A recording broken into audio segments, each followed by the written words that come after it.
खुल्या भूखंडावर बळजबरीने ताबा घेण्याचा प्रयत्न। स्वामी विवेकानंद गृहनिर्माण सहकारी संस्थेमार्फत मालकीच्या खुल्या भूखंडावर बळजबरीने ताबा करण्याचा प्रयत्न सुरू आहे, अशी तक्रार संस्थेच्या अध्यक्षाकडे देण्यात आली आहे। पुसद तालुक्यातील श्रीरामपूर येथील संजय जनार्दन रेखावर यांचे वडील जनार्दन रेखावर मय्यत यांनी स्वामी विवेकानंद गृहनिर्माण सहकारी संस्था श्रीरामपूर यांच्याकडून लेआउट मधील प्लॉट क्रमांक 54 हा विकत घेतला। याबाबतची खरेदी ही संस्थेने 1981 ला करून दिली, त्यामुळे सदर प्लॉट हा मालकीचा आहे। मात्र प्लॉट क्रमांक 53च्या मालकाने सदर 54 क्रमांकाचा प्लॉट मध्ये काही जागा असल्याचा दावा करीत आहेत। तसेच तो बळजबरीने ताब्यात घेण्याचा प्रयत्नही करीत आहेत।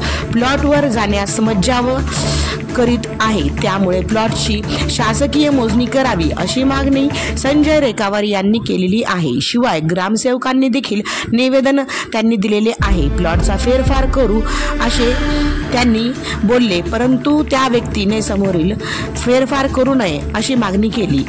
अशा प्रकारे पुसदमध्ये हेच नाही तर असे कितीतरी प्रकार महिलांच्या बळजबरीने काही भूखंड बळकावण्याचे प्रयत्न होत आहे। आकस्मिक परिवार, रेश्मा शिंदे, धन्यवाद।